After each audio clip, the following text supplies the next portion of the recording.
Shalom, selamat pagi jemaat yang terkasih dalam Tuhan Yesus Kristus. Selamat bertemu kembali dalam ibadah kita bersama GP Kris Kelapa Gading. Kita sungguh bersyukur, terlepas dari 1 minggu yang telah kita lewati, Tuhan terus mengingatkan kita untuk kembali menikmati harinya yang istimewa di hari Minggu ini. Mari saya undang setiap jemaat untuk bangkit berdiri. Kita mengambil saat teduh sejenak untuk memulai ibadah kita.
Amin, saat teduh selesai.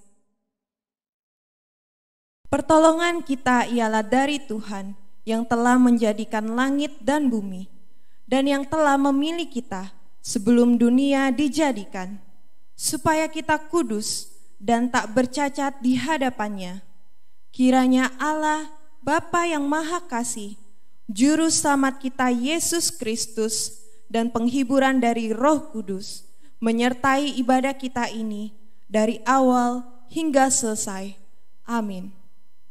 Jemaat dipersilakan duduk kembali. Mazmur 100 ayat 4-5 berkata, "Masuklah melalui pintu gerbangnya dengan nyanyian syukur, ke dalam pelatarannya dengan puji-pujian. Bersyukurlah kepadanya dan pujilah namanya, sebab Tuhan itu baik. Kasih setianya untuk selama-lamanya, dan kesetiaannya tetap turun-temurun." Kita akan bersama-sama menaikkan sebuah pujian yang mengatakan bahwa Allah itu baik. Dia baik bagi setiap hidup kita.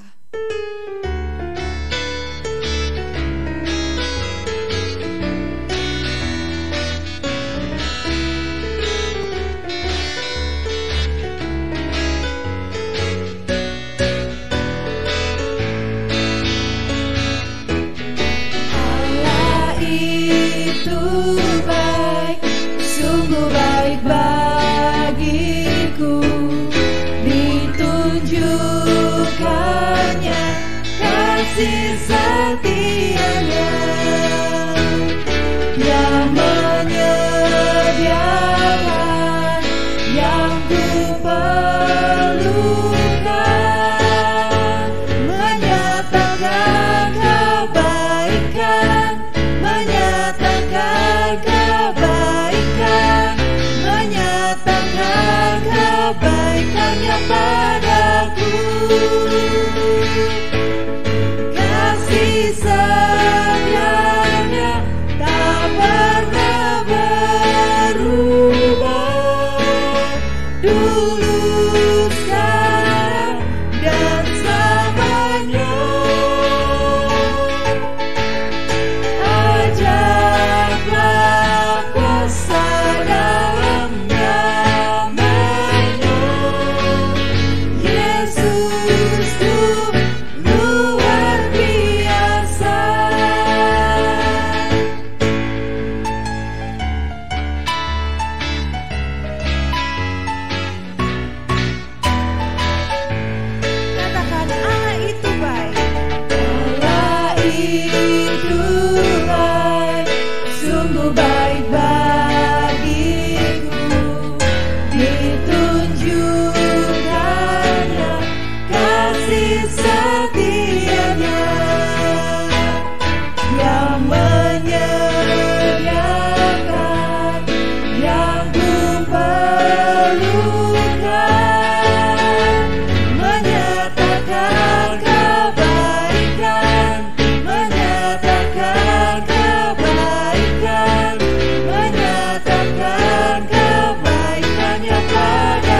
hidup kita. Sebab itu ada hari esok, kita pun tak gentar untuk menjalani hidup ini.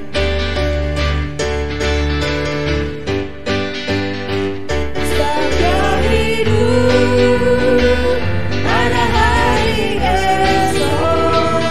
Sabda hidup, ku tak gentar, karena ku tahu Dia pegang hari esok.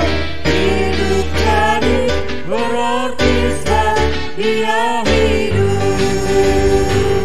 Anak Allah, Yesus namanya, menyembuhkan, menyucikan, tahan hati, tebus dosamu, kubur kosong, membuktikan Dia hidup.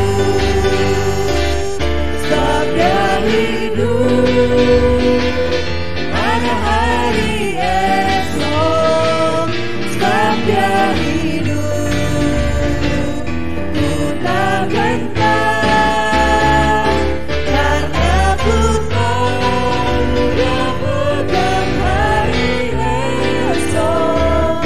Hidup jadi berarti sebab Dia hidup. Sebab Dia hidup, ada hari esok. Ada hari esok, sebab Dia hidup.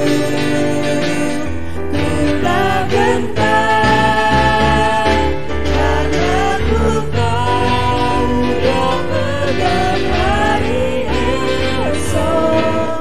Hidup jadi berarti sebab Dia hidup. Hidup jadi berarti. Hidup jadi berarti sebab Dia hidup. Hidup jadi berarti sebab Dia hidup. Puji nama Tuhan. Mari kita bersatu dalam doa. Tuhan, kami sungguh bersyukur sebab Kau hidup. Kami percaya ada hari esok dan kami percaya ada hari ini. Sebagaimana kami ada saat ini, semua karena pengorbanan Tuhan, semua karena kemurahan kasih Tuhan dalam hidup kami. Kami sadar ya Tuhan, kami manusia yang lemah, kami manusia yang tak berdaya. Tapi kami sungguh bersyukur kami punya Allah yang begitu baik, yang mengasihi setiap kami. Terima kasih Tuhan, Engkau senantiasa menyediakan apa yang kami perlukan. Engkau senantiasa memelihara setiap hidup kami umat-Mu. Dan kiranya Tuhan, hari ini kami boleh diingatkan kembali untuk menikmati hari-Mu yang kudus. Kami mau bersama-sama memuji Engkau, memuliakan Engkau. Tuhan, kiranya Engkau melayakkan setiap kami, sucikanlah kami. Biarlah Tuhan hati kami siap untuk senantiasa dibentuk oleh firman-Mu. Engkau berkati setiap firman yang akan kami dengar. Biarlah kami boleh menjadi anak-anak Tuhan yang bertumbuh, yang senantiasa berbuah dan menjadi berkat dimanapun kami berada. Terpujilah nama-Mu ya Tuhan. Kami mau menyerahkan ibadah kami ini ke dalam tangan-Mu yang berkuasa. Biarlah Roh Kudus mengurapi setiap kami. Haleluya, di dalam nama Tuhan Yesus kami berdoa. Amin. Saudara yang terkasih dalam Tuhan, di dalam hidup ini kita tidak perlu mencari sandaran lain selain sandar pada lengan yang kekal, yaitu lengan Bapa kita di sorga. Kita akan bersama-sama menaikkan sebuah pujian yang terus mengingatkan kita untuk bersandar pada lengan yang kekal. Sandar pada lengan yang kekal.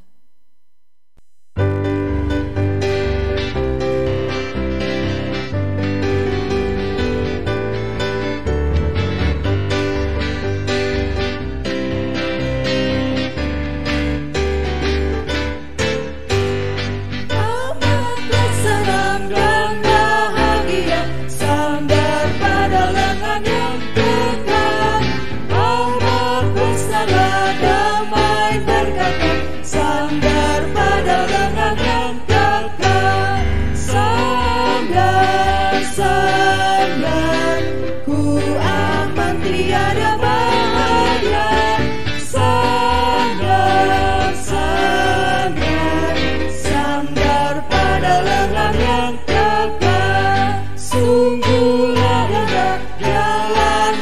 musafir, sandar pada lengan yang kekal. Terang dan cerah langkah jalanku, sandar pada lengan yang kekal. Sandar, sandar, ku aman tiada bahaya. Sandar, sandar, sandar pada lengan yang kekal. Musik saja.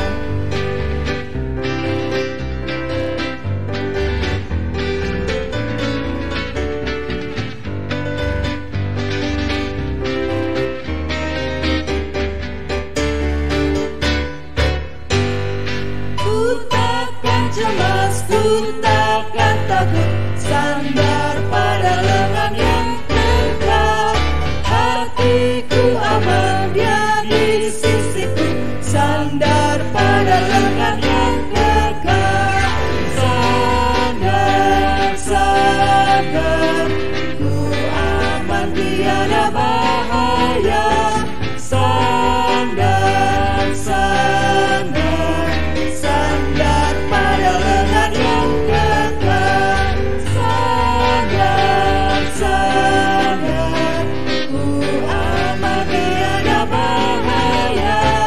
Sandar, sandar, sandar pada lengan yang kekal.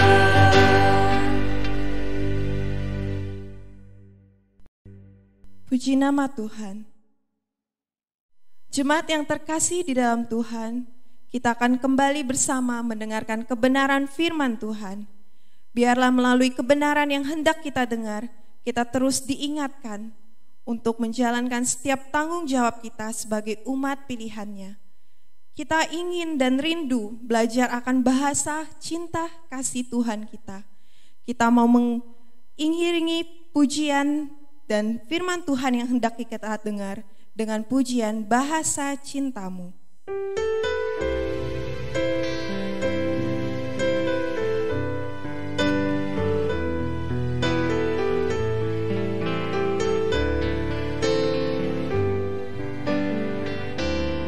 Andai kata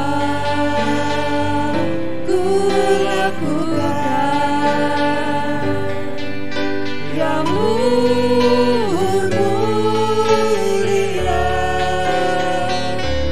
jika tanpa kasih cinta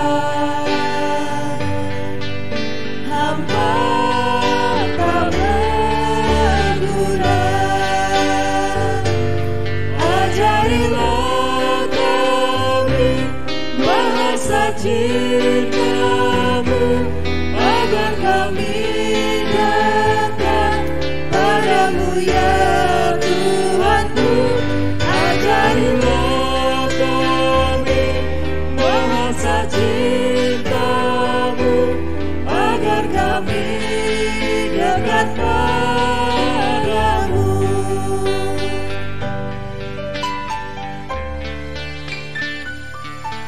Andai kata ku pahami bahasa semua hanyalah bahasa cinta, kunci tiap hati. Ajarilah kami bahasa cintamu, agar kami dekat padamu ya Tuhanku. Ajarilah kami bahasa cintamu, agar kami dekat padamu. Musik saja.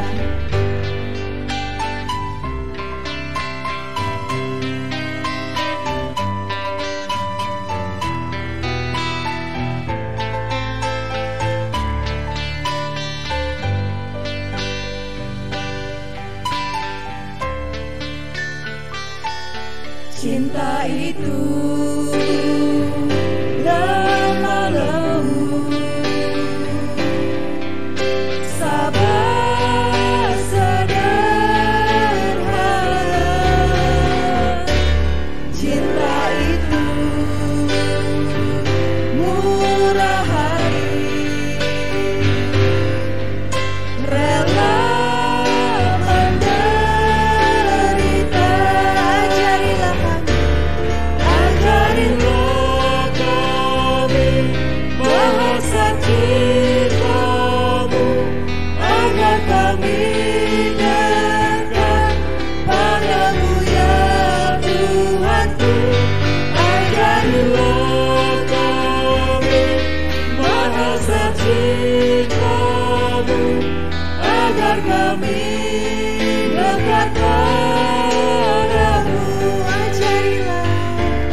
agar kami dekat padamu.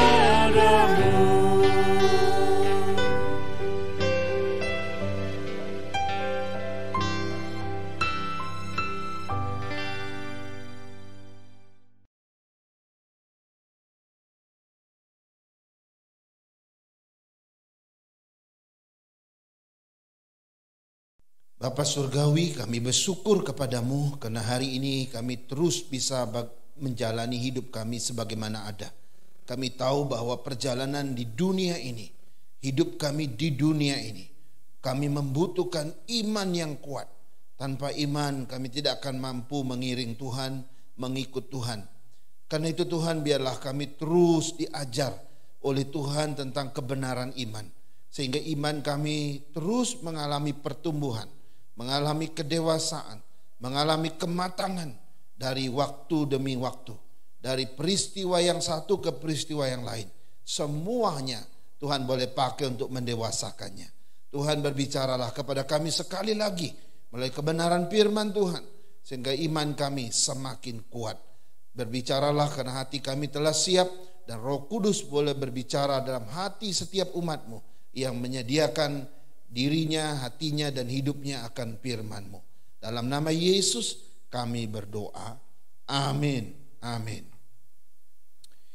Baik jemaat Tuhan, mari kita membaca satu bagian daripada firman Tuhan yang saya ambil dari Kejadian 12 ayat 1 sampai 9. Kejadian 12 ayat 1 sampai 9. Ini bicara tentang seorang yang sangat terkenal dalam Alkitab, yaitu Abraham. Demikian firman Tuhan. Berfirmanlah Tuhan kepada Abram, pergilah dari negerimu dan dari sanak saudaramu dan dari rumah bapakmu ini ke negeri yang akan kutunjukkan kepadamu. Aku akan membuat engkau menjadi bangsa yang besar dan memberkati engkau serta membuat namamu masyhur, dan engkau akan menjadi berkat. Aku akan memberkati orang-orang yang memberkati engkau dan mengutuk orang-orang yang mengutuk engkau, dan olehmu semua kaum di muka bumi akan mendapat berkat. Lalu pergilah Abram seperti yang difirmankan Tuhan kepadanya, dan Lot pun ikut bersama-sama dengan dia. Abram berumur 75 tahun ketika ia berangkat dari Haran. Abram membawa Sarai istrinya dan Lot anak saudaranya dan segala harta benda yang didapat mereka dan orang-orang yang diperoleh mereka di Haran. Mereka berangkat ke tanah Kanaan lalu sampai di situ. Abram berjalan melalui negeri itu sampai ke suatu tempat dekat Sikem, yakni pohon terbantin di Mor. Waktu itu orang Kanaan diam di negeri itu. Ketika itu Tuhan menampakkan diri kepada Abraham dan berfirman, aku akan memberikan negeri ini kepada keturunanmu. Maka didirikannya di situ mezbah bagi Tuhan yang telah menampakkan diri kepadanya. Kemudian ia pindah dari situ ke pegunungan di sebelah timur Betel. Ia memasang kemahnya dengan Betel di sebelah barat dan Ai di sebelah timur. Lalu ia mendirikan di situ mezbah bagi Tuhan dan memanggil nama Tuhan. Sesudah itu Abram berangkat dan makin jauh ia berjalan ke tanah Negeb. Nah, saudara-saudara sekalian, hari ini kita akan melihat seri kedua dari tema bulanan kita, yaitu iman yang bertumbuh. Tapi hari ini kita akan melihat iman yang bertumbuh di dalam iman yang bertanggung jawab. Ya, hari ini kita akan bicara khusus tentang iman yang bertanggung jawab. Sebab iman yang bertumbuh itu adalah iman yang bertanggung jawab. Saudara-saudara, nah di sini kita melihat satu orang yang sangat luar biasa yang namanya Abram, atau yang nanti kemudian namanya diubah menjadi Abraham. Dia disebut oleh Alkitab sebagai bapak segala bangsa dan bapak orang beriman, saudara-saudara. Nah, kalau kita bicara tentang iman yang bertumbuh, saudara-saudara, banyak orang yang ngaku sudah tahu, banyak orang yang ngaku udah paham lah, kira-kira begitu ya. Banyak orang bilang, ya saya udah paham lah apa itu iman yang bertumbuh. Saya ngerti kok iman yang bertumbuh itu seperti apa. Ya, saya sangat tahu, saya sangat mengerti dan sebagainya gitu ya. Bahkan kalau kita tanya sebagian orang, mereka pasti dengan akurat menjelaskan iman itu apa, iman yang bertumbuh itu bagaimana, saudara-saudara ya. Nah, menarik ya, ini menarik. Kenapa? Karena sepertinya kebanyakan orang Kristen mengerti apa itu iman dan iman yang bertumbuh itu seperti apa.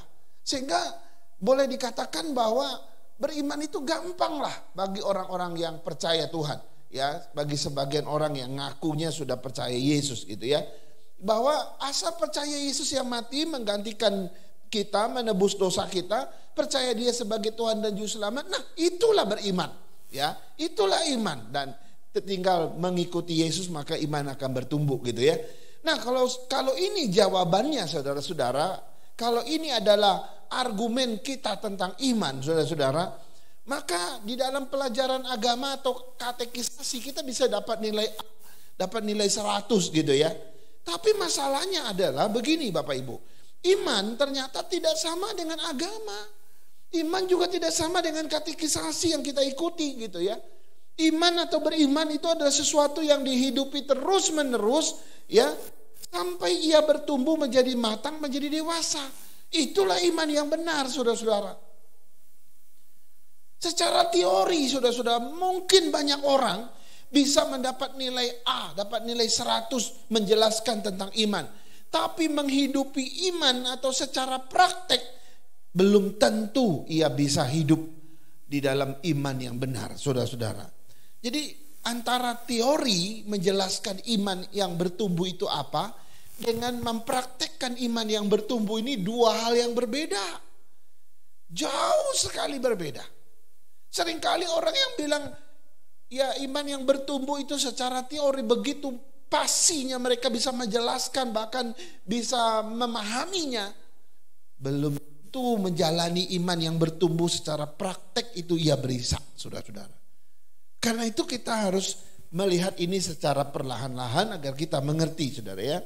Banyak orang Kristen yang ngaku tahu tentang iman, paham tentang iman, ngerti soal iman, tapi gagal di dalam praktek iman itu sendiri. Mereka pikir mereka sudah menguasai iman mereka. Mereka pikir mereka sudah beriman dengan baik kepada Tuhan. Ternyata mereka tidak sampai kepada iman yang sesungguhnya. Ya, seringkali kita terjebak dalam pikiran kita sendiri. Kita sudah beriman, kita pikir kita sudah memiliki pertumbuhan iman yang luar biasa. Lalu kita pakai ukuran yang seperti ini, saudara. Oh, ukuran saya adalah yang penting saya sudah bisa berdoa, saya sudah bisa saat teduh, saya sudah bisa baca firman, saya sudah bisa ibadah ke gereja, tiap minggu ke gereja, saya sudah bisa memberi persembahan perpuluhan, saya sudah bisa pelayanan, saya sudah bisa melakukan kewajiban-kewajiban sebagai orang Kristen. Nah, itu kan beriman.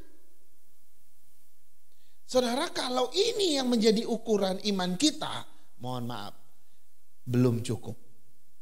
Sebab apa yang saya sebutkan tadi, kalau itu standar iman kita, itu adalah level iman yang paling rendah.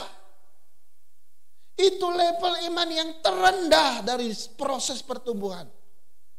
Ya, jadi yang tadi memang nggak salah, tapi itu level yang paling rendah dalam proses pertumbuhan iman. Karena itu saudara, kalau begitu apa? Nah ini dia. Kalau ukuran yang saya pakai hanya yang tadi gitu ya, hanya karena saya sudah bisa berdoa saat teduh, bisa baca firman, ibadah, bisa ke gereja, beri persembahan, bisa pelayanan dan sebagainya, maka iman saya baru pada iman apa adanya atau iman ala kadarnya. Kita belum menyentuh iman yang benar-benar pada level yang tinggi. Kita baru pada iman yang rutinitas. Kita baru pada iman yang asal-asalan itu. Kita baru pada iman yang ala kadarnya atau apa adanya. Kita belum pada level yang tinggi, saudara. Kalau begitu bagaimana? Ya banyak sekali orang Kristen hari ini terjebak dengan pemikiran ini. Mereka melakukan semua yang saya sebutkan tadi. Mereka merasa mereka sudah beriman yang hebat dengan Tuhan. Belum, saudara-saudara. Kita baru pada level paling bawah. Nah, disinilah letak kesalahannya, ya, karena kita berpikir itu ukuran iman. Nah, mungkin salah satu penyebab kita terjebak dengan pikiran itu atau dengan pemahaman itu adalah karena kita berpikir begini, iman itu kan diberikan oleh Tuhan. Iman itu kan dianugerahkan Tuhan kepada kita. Iman itu kan berasal dari Allah lalu dianugerahkan kepada kita. Nah, lalu kita bilang, oke, karena iman ini berasal dari Tuhan, diberikan kepada saya, maka yang bertanggung jawab adalah Tuhan, bukan saya. Nah, inilah letak kesalahannya, saudara-saudara. Ketika kita merasa dan berpikir bahwa yang bertanggung jawab atas imanku adalah dia yang memberikan iman, itu salah. Memang betul dia akan memelihara imanku supaya iman ini enggak mati, iman ini enggak merosot, supaya iman ini enggak makin padam. Tetapi yang bertanggung jawab bukan Tuhan. Kitalah yang harus bertanggung jawab atas iman kita dan mempertanggungjawabkannya di hadapan Tuhan. Itu level pertumbuhan iman yang baik, saudara-saudara. Nah, Alkitab tidak pernah mengajarkan iman yang ala kadarnya kayak gini, saudara. Alkitab tidak pernah mengajarkan iman yang apa adanya kayak gini. Ya, asal bisa doa, asal bisa baca firman, asal bisa ke gereja, asal bisa ibadah, asal bisa beri persembahan, asal bisa pelayanan, yaitu beriman. Alkitab tidak pernah mengajarkan itu secara full bahwa itu adalah cara beriman yang bertumbuh di hadapan Tuhan. Saudara, itu pada level paling bawah. Yang Alkitab ajarkan adalah iman yang diajarkan oleh Alkitab itu ialah iman yang bertanggung jawab. Iman yang memiliki responsibility dengan Tuhan. Ya. Iman yang memiliki kewajiban merespon dari setiap rencana kehendak Tuhan. Itulah iman yang diajarkan oleh Alkitab. Ya. Iman yang bertanggung jawab, mempertanggungjawabkan. Itu adalah kita sendiri, ya. Iman yang berkewajiban meresponi Tuhan, dan itu adalah diri kita sendiri, bukan Tuhan, saudara-saudara. Nah, itu sebabnya setiap iman yang engkau miliki haruslah iman yang bertanggung jawab, haruslah iman yang dipertanggungjawabkan kepada Tuhan, haruslah iman yang berkewajiban meresponi setiap rencana, kehendak dan panggilan Tuhan atas hidup kita, saudara-saudara. Itu sebabnya kalau kita belajar tentang iman Abraham, ya, kalau kita belajar tentang iman Abraham, maka kita akan menemukan bahwa iman Abraham bukan iman yang ala kadarnya. Iman Abraham bukan iman yang biasa-biasa. Iman Abraham bukan iman asal-asalan. Ya, bukan iman yang sebatas bisa doa, bisa baca firman, bisa ibadah, bisa persembahan, ya, bisa pelayanan, bukan. Tapi iman Abraham adalah iman yang bertanggung jawab, yang memiliki responsibility kepada Tuhan atau terhadap panggilan Tuhan yang luar biasa. Memiliki kewajiban meresponi dari setiap rencana kehendak Tuhan. Itu iman Abraham. Nah, karena itu pertanyaannya untuk kita hari ini adalah seperti apakah iman yang bertanggung jawab itu? Ya. Dan apa saja tanggung jawab kita di dalam iman tersebut, saudara-saudara? Ini pertanyaan yang harus kita jawab. Nah, saudara, saya menemukan ada dua hal, ya, tanggung jawab kita di dalam iman. Yang pertama adalah berani melangkah secara radikal bersama Tuhan. Ini tanggung jawab pertama dalam iman yang bertanggung jawab itu. Dalam iman yang bertumbuh, saudara-saudara. Yang pertama, kita mesti berani melangkah secara radikal bersama Tuhan. Nah, saya mau baca Kejadian 12 ayat 1 sampai 3 yang tadi kita udah baca, ayat 1 sampai 3 saja. Di situ tercatat begini, atau Tuhan berkata begini. Berfirmanlah Tuhan kepada Abraham, pergilah dari negerimu, dari sanak saudaramu, dan dari rumah bapakmu ini ke negeri yang akan kutunjukkan kepadamu. Aku akan membuat engkau menjadi bangsa yang besar dan memberkati engkau serta membuat namamu masyhur dan engkau akan menjadi berkat. Aku akan memberkati orang-orang yang memberkati engkau, mengutuk orang-orang yang mengutuk engkau, dan olehmu segala atau semua kaum di muka bumi akan mendapat berkat. Saudara, panggilan Tuhan pertama kepada Abraham, ya, pergilah dari negerimu dan dari sanak saudaramu dan dari rumah bapakmu ke negeri yang akan kutunjukkan kepadamu. Saudara-saudara, Abraham adalah seorang yang memiliki iman yang bertanggung jawab, iman yang memiliki responsibility, ya, meresponi panggilan Tuhan secara radikal. Ini menarik. Ia berani melangkah secara radikal bersama Tuhan, ya, walaupun dia belum tahu kemana Tuhan bawa dia. Ini iman yang bertanggung jawab, saudara. Dia berani melangkah bersama dengan Tuhan ya secara radikal. Walaupun dia belum tahu kemana Tuhan pimpin. Wow, saudara. Kalau kita mau tanya, di mana sih letak radikalnya iman Abraham? Atau iman Abraham itu radikalnya itu di mana? Gitu ya. Maka kita akan menemukan begini. Iman Abraham yang radikal itu terletak ketika Tuhan memanggil dia keluar dan dia merespon yes kepada Tuhan. Iya Tuhan. Walaupun dia belum tahu kemana ia akan dibawa atau kemana dia akan dipimpin. Tuhan bilang kepada Abraham, pergilah dari sanak saudaramu, dari rumah ayahmu, dari negerimu, ke negeri yang akan kutunjukkan. Wow, saudara, seandainya kita adalah Abraham, saya yakin kita nggak berani melangkah kayak Abraham. Saya pasti jamin itu, ya kan? Orang mau ngajak kita merantau dari kampung halaman saja, mau pergi ke kota, kita takutnya luar biasa ya. Ini zaman dulu, kalau zaman sekarang sih mungkin udah berani gitu ya. Atau mau memulai suatu bisnis baru saja di tengah-tengah pandemi ini, aduh kita hitung-hitungannya ketatnya luar biasa. Apalagi bisnis saja belum jelas, orang bilang ayo investasi gitu ya. Waduh, kita rasanya nggak mungkin. Kita kok rasanya nggak mungkin gitu ya. Walaupun kita sudah doanya berkali-kali, ya disuruh ikut bisnis ini kita belum tentu mau, karena kita lihat aja belum jelas gitu ya. Ini Abraham beda, ya dia siap melangkah secara radikal dengan Tuhan, walaupun dia belum tahu kemana dia akan dipimpin. Nah, saudara, kata radikal di sini tidak selalu negatif, ya, tidak selalu negatif. Kata radikal itu sebenarnya juga ada pada posisi yang positif kadang-kadang ya. Kita ini sudah terbiasa dicekokin kita kata radikal tuh pokoknya dengar radikal tuh negatif aja gitu ya. Misalnya kita dengar ISIS gitu, oh ini kelompok yang radikal gitu ya. Atau teroris gitu ya, teroris nih kelompok yang radikal. Waduh, akhirnya radikal itu atau kata radikal tuh negatif melulu gitu ya. Sebenarnya tidak, saudara-saudara ya. Nah, kata radikal itu sebenarnya kata dasarnya adalah akar. Akar ya. Akar itu artinya apa? Orang yang kembali kepada dasarnya, akarnya, itu orang yang disebut radikal. Ya kan? Kalau kamu kembali kepada ajaran yang dasar, ajaran yang yang merupakan asal mula ajaran itu, maka kita disebut radikal. Ya. Itu sebenarnya. Nah, kalau kita melihat kata radikal artinya akar di sini gitu ya.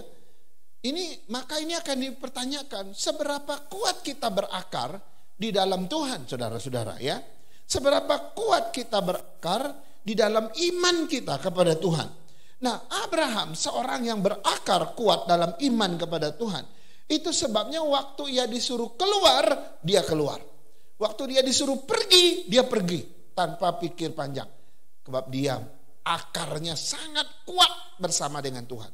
Akar imannya itu sangat melekat dengan Tuhan. Sehingga waktu Tuhan bilang keluar, dia keluar. Waktu Tuhan bilang pergi, dia pergi, saudara-saudara. Nah, apakah iman kita seperti ini? Saya nggak tahu, saudara ya. Di sini yang terjadi sesuatu yang menarik ya. Dia tinggalkan semuanya karena akar iman Abraham itu sangat dalam, melekat pada Tuhan, saudara. Nah, ini yang disebut dengan radikal di dalam Tuhan, saudara ya. Radikal di dalam Tuhan gitu ya. Saudara, banyak kesaksian saudara kita yang muslim yang percaya Yesus, dia akhirnya terima Yesus sebagai Tuhan juru selamat. Wah, itu tantangannya nggak gampang ya. Hampir keluarganya bahkan mengusir sebagian gitu ya. Ada keluarga yang mengusir mereka yang percaya Yesus, ada keluarga yang bahkan mengancam untuk membunuh, bahkan ada keluarga yang nggak mengakui lagi mereka sebagai anak atau sebagai kerabat. Tapi mereka rela tercabut dari keluarga mereka. Kenapa? Karena akar imannya sudah melekat pada Tuhan. Oke lah, saya nggak diakui sebagai anak lagi. Oke lah, saya diancam dan sebagainya. Mereka tetap percaya Yesus. Kenapa? Karena imannya sudah berakar, sudah radikal bersama Tuhan. Kalau orang sudah radikal bersama Tuhan, karena imannya berakar dengan Tuhan, melekat pada Tuhan, saudara mau diancam kayak apapun mereka nggak takut. Mereka tetap ikut Yesus, saudara. Nah, ada yang lebih menarik lagi di dalam bagian ini, saudara. Ketika Tuhan memanggil Abraham keluar dari negerinya, ya, maka itu bukan sekedar pindah rumah. Itu bukan sekedar pindah domisili, Bapak Ibu. Ya, dari Haran ke Kanaan. Ini bukan sekedar pindah rumah, ya, kayak kita pindah rumah gitu, pindah kontrakan gitu. Enggak. Ini juga bukan kayak pindah kota gitu, bukan.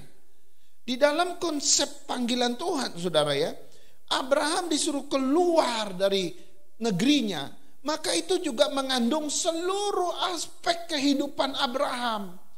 Ya, bahwa ketika Abraham disuruh meninggalkan negerinya, meninggalkan tanahnya, pergi ke tanah perjanjian yang baru, maka itu artinya Abraham juga harus meninggalkan seluruh pola hidup, cara hidup lama di Haran, ditinggalkan. Dia akan hidup di negeri perjanjian dengan pola hidup yang baru, dengan pengabdian yang baru, dengan cara hidup yang baru. Ini semua terkandung di dalam panggilan Tuhan ini, saudara. Kalau dulu dia hidup di Haran, ya, dia masih cara hidup yang lama. Sekarang hidup di dalam tanah yang dijanjikan Tuhan. Dia hidup dalam perjanjian dengan Tuhan. Dia hidup dalam iman kepada Tuhan. Dia hidup dalam relasi hubungan yang baru dengan Tuhan. Dalam kesucian Tuhan dan pengabdian kepada Tuhan. Ini beda, saudara. Kalau cuma pindah kota itu gampang.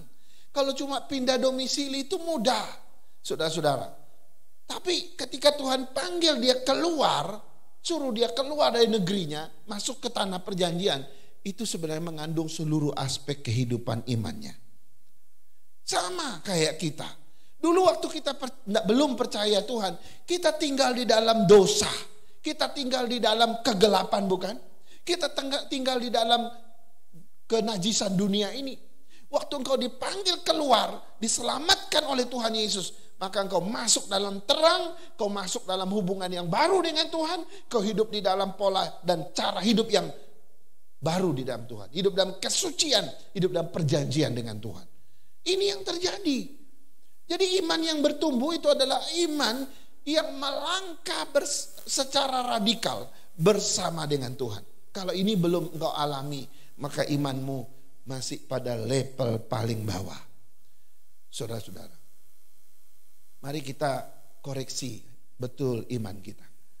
Mari kita lihat benar-benar imanku ini iman kayak apa sih?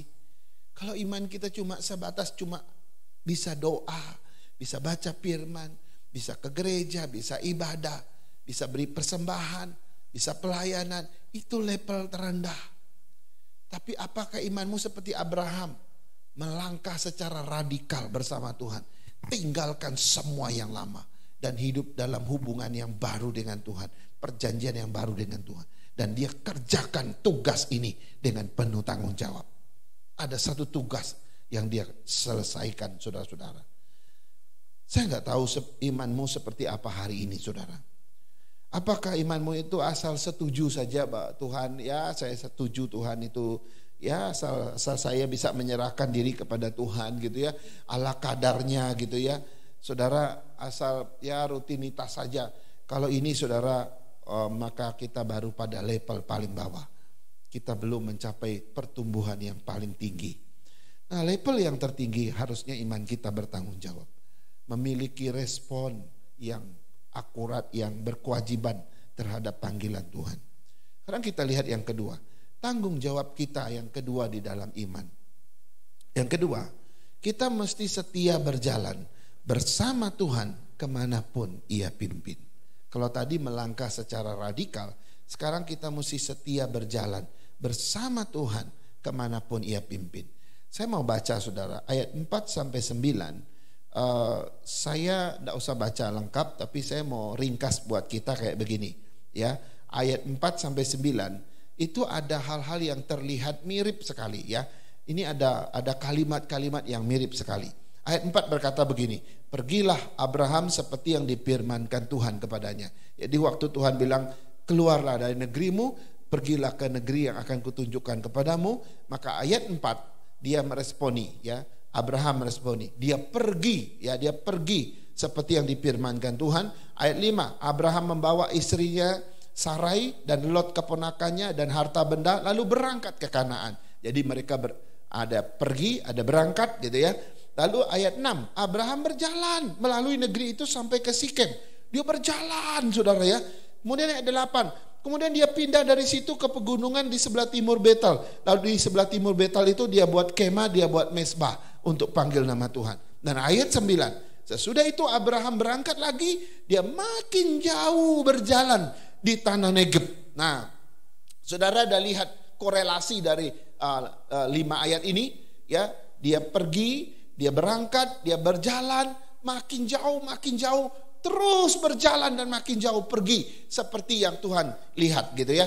Nah, saudara, apa yang sebenarnya yang mau disampaikan oleh perjalanan Abraham kepada kita? Yang mau disampaikan perjalanan Abraham kepada kita adalah ada satu prinsip yang luar biasa.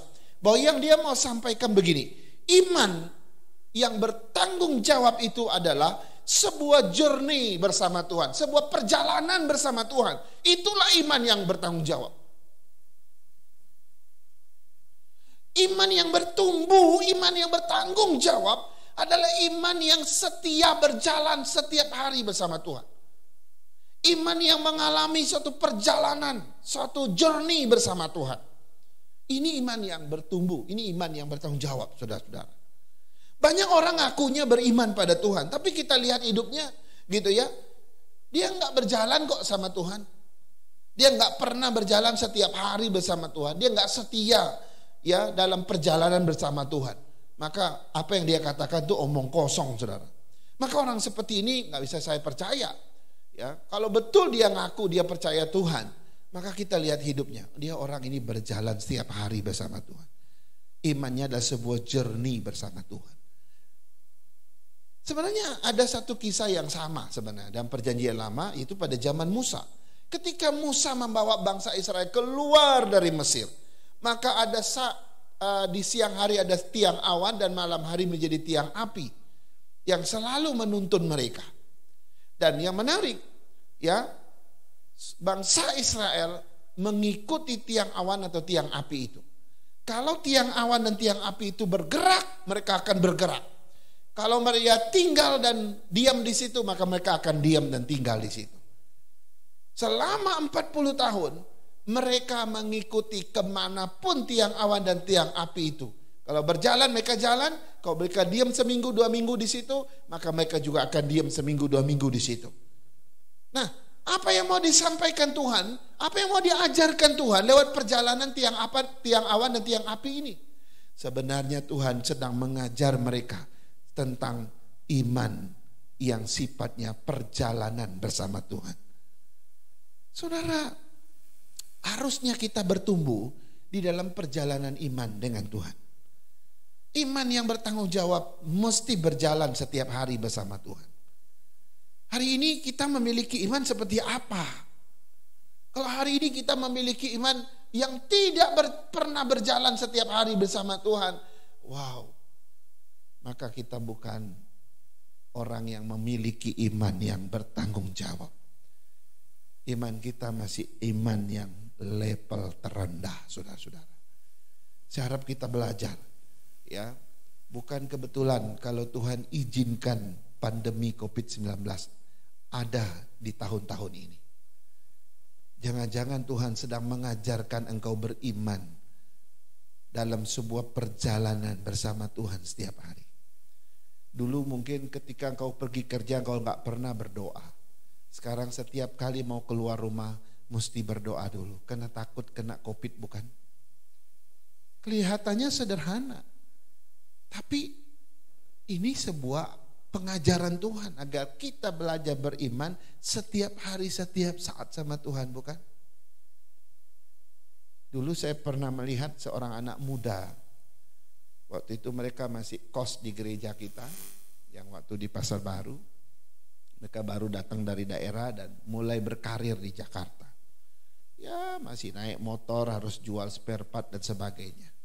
Saudara, ada satu anak, setiap jam 7 pagi saya turun dari tangga, dia selalu duduk di satu tempat duduk di ruang gereja dan berdoa sebelum dia pergi kerja. Setiap hari, saudara. Wow, saya bilang ini anak muda hebat. Dia belajar berjalan dalam iman setiap hari bersama Tuhan. Cuma beberapa tahun kemudian akhirnya dia sukses, saudara. Dan setelah dia sukses, dia gak lagi seperti itu. Saudara, jangan sampai iman kita separuh jalan. Jangan sampai kita berjalan dalam iman hanya separuh jalan. Waktu kita masih susah, oke, kita tiap hari berjalan bersama Tuhan. Waktu lagi pandemi ini, wah, kita berjalan tiap hari. Kita bergantung sama Tuhan karena takut sama COVID. Tapi nanti kalau COVID sudah gak ada, mungkin kita udah mulai sukses, kita sudah gak berjalan setiap hari lagi sama Tuhan. Oh, Tuhan akan dikecewakan. Dan itu iman yang tidak bertumbuh dan tidak bertanggung jawab. Saya harap kita terus bertumbuh dan berjalan setiap hari bersama Tuhan. Mari kita teladani Abraham hari ini. Abraham melangkah secara radikal bersama Tuhan. Karena dia berakar imannya pada Tuhan. Yang kedua, dia setia berjalan setiap hari bersama Tuhan. Mari kita berdoa. Tuhan, terima kasih. Firman Tuhan terus menegur kami. Hari-hari ini jika kami mengaku sebagai orang yang beriman, benarkah kami beriman yang sungguh-sungguh bertanggung jawab pada Tuhan? Nampaknya kami masih jauh, Tuhan. Kami sering mengartikan iman kami cuma sebatas bisa berdoa, bisa pelayanan, bisa ibadah, bisa ke gereja, bisa beri persembahan. Jika itu menjadi ukuran kami hari ini, Tuhan, iman kami masih dalam proses yang paling rendah dalam pertumbuhannya. Kami ingin belajar dari hamba-Mu Abraham yang melangkah secara radikal bersama Tuhan. Karena akar yang begitu kuat dalam melekat pada Tuhan, dia rela tinggalkan semua demi Tuhan. Yang kedua, kami juga mau belajar setia berjalan setiap hari bersama Tuhan. Biarlah pengalaman iman kami sebuah perjalanan iman yang bertumbuh terus dalam Tuhan. Di dalam situasi yang sulit sekalipun, nanti ketika dalam situasi yang lancar sekalipun, biarlah kami dengan setia berjalan bersama iman dengan Tuhan. Berkati setiap jemaat-Mu. Ajar kami terus setia, Tuhan. Agar pada akhirnya kami menjadi berkat bagi banyak orang. Dan iman kami bertumbuh. Dalam nama Yesus kami berdoa. Haleluya. Amin. Amin. Jemaat yang terkasih dalam Tuhan, melalui pujian respon ini kita terus diingatkan untuk terus menjadi berkat bagi banyak orang, sehingga mereka dapat melihat iman kita yang bertumbuh di dalam hidup kita. Marilah kita bersama-sama meresponi firman Tuhan yang telah kita dengar dengan pujian, jadikan aku saluran berkat.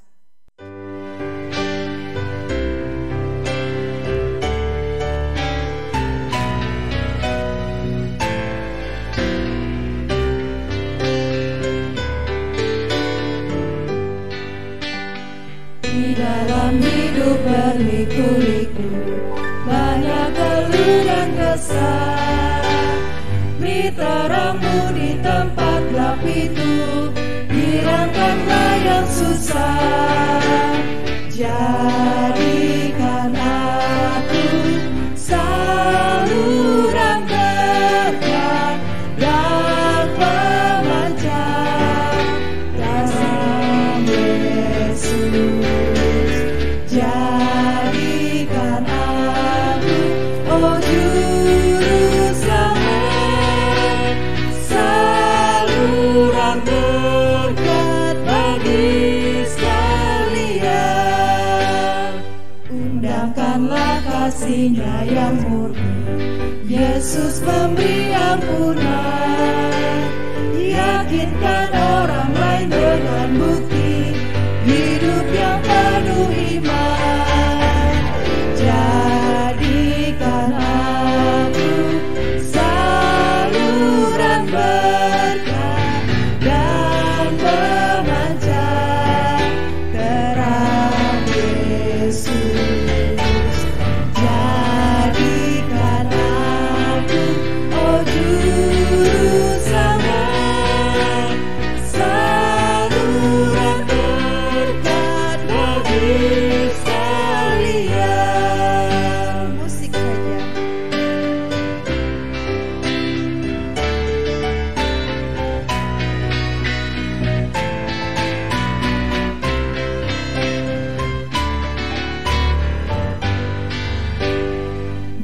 apa yang diberi padamu. Kasihilah Tuhanmu, genapkan seluruh pelayananmu, tolong yang tak berdaya. Jadikan aku saluran berkat dan pemancar terang Yesus. Jadikan aku, oh Juru Selamat, saluran berkat bagi sekalian. Jadikan aku saluran berkat dan pemancar terang Yesus. Jadikan aku, oh Juru Selamat, saluran berkat bagi sekalian.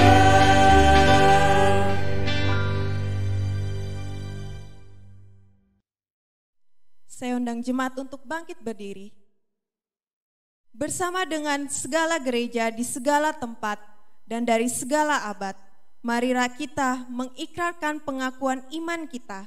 Demikian, aku percaya kepada Allah, Bapa yang Maha Kuasa, Khalik langit dan bumi, dan kepada Yesus Kristus Tuhan kita, yang dikandung dari Roh Kudus, lahir dari anak darah Maria, yang menderita sengsara di bawah pemerintahan Pontius Pilatus, disalibkan, mati dan dikuburkan, turun ke dalam kerajaan maut, dan pada hari yang ketiga bangkit pula dari antara orang mati, naik ke sorga, duduk di sebelah kanan Allah, Bapa yang Maha Kuasa, dan dari sana Ia akan datang untuk menghakimi orang yang hidup dan yang mati.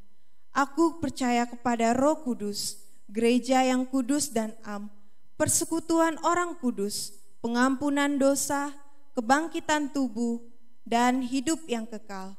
Amin. Mari bersama-sama kita akan menaikkan pujian doksologi.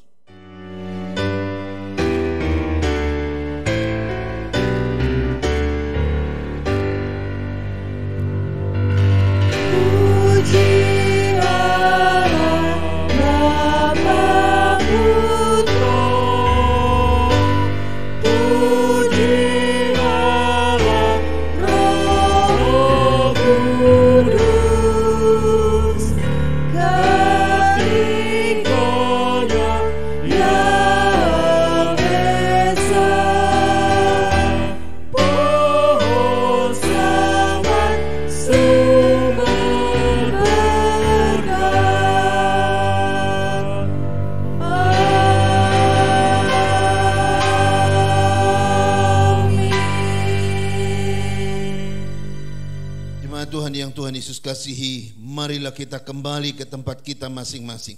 Kita pulang sebagai orang-orang yang hidup di dalam iman yang bertanggung jawab, iman yang memiliki kewajiban akan meresponi panggilan Tuhan, dan terimalah berkat Tuhan. Kiranya kasih dari Allah Bapa kita, anugerah dari Tuhan kita Yesus Kristus, penghiburan, penyertaan dan pimpinan dari Allah Roh Kudus kiranya menyertai dan memimpin saudara-saudara sekalian hari ini, besok dan seterusnya sampai hari Maranatha, Tuhan Yesus datang menjemput kita sale-salenya. Amin.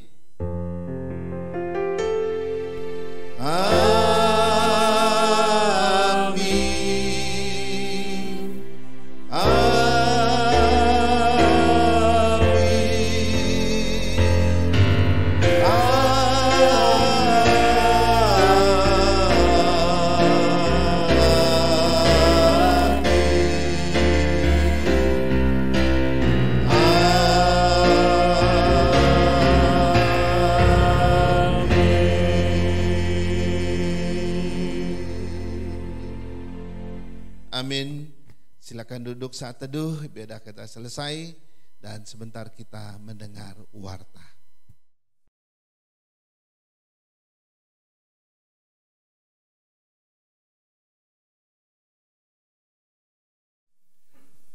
Shalom Bapak Ibu Saudara-saudara sekalian, selamat hari Minggu, selamat bertemu dan juga selamat beribadah. Kami terus berdoa supaya ibadah kita ini memberkati kita di tengah-tengah pandemi, dan kita berharap pandemi segera berlalu sehingga suatu saat kita boleh kembali tatap muka di dalam ibadah-ibadah yang offline ya. Baik, izinkan saya untuk menyampaikan beberapa warta untuk kita hari ini.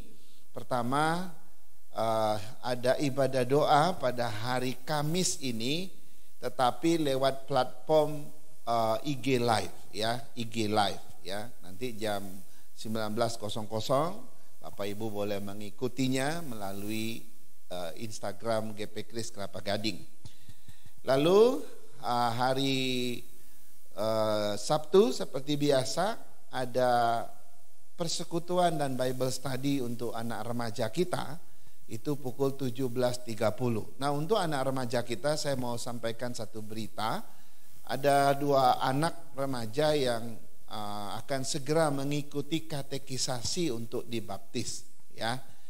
Nah, saya menyampaikan untuk yang lain ya, baik opa oma yang punya anak remaja, bapak ibu yang punya anak remaja, jika mau mengikuti katekisasi ini, mungkin segera mendaftar kepada saya, Gembala Sidang, supaya nanti kelas katekisasinya itu bisa bersama-sama. Ya, kalau mulai bersama-sama itu lebih gampang gitu ya. Jadi kelas katekisasinya akan saya umumkan kapan akan mulai, baru ada 2 peserta. Saya beri kesempatan untuk mendaftar yang lain. Kemudian malamnya, Sabtu malam itu ada ibadah pemuda pukul 19.00. Kita terus dukung anak-anak muda kita agar mereka terus bertumbuh juga di dalam iman mereka. Nah, hari Minggu seperti biasa pukul 10.30 ibadah umum kita, dan pukul 9.00 itu kelas-kelas sekolah minggu. Ayo kita dorong anak-anak kita, cucu-cucu kita untuk beribadah dan untuk belajar firman Tuhan. Nah, minggu depan itu adalah ibadah perjamuan kudus ya, akan disertai dengan sakramen perjamuan kudus. Mari kita siapkan hati kita. Kita siapkan diri kita untuk menerima sakramen perjamuan kudus, dan seperti biasa Bapak Ibu kami berikan kesempatan untuk menyiapkan peralatannya di rumah masing-masing, dan nanti pada saatnya akan mengikuti berdasarkan aba-aba hamba Tuhan dari gereja. Dan saya atas nama Gembala Sidang dan juga para diaken mengucapkan banyak terima kasih kepada Bapak Ibu yang dengan setia memberikan persembahan dan perpuluhan kepada Tuhan.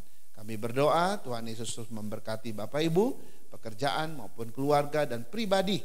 Dan tentu Tuhan dengan segala ajaib dan kuasanya akan memberkati Bapak Ibu kembali. Demikian warta yang saya bisa sampaikan. Kiranya Tuhan menolong kita dan sampai ketemu minggu yang akan datang. Selamat siang.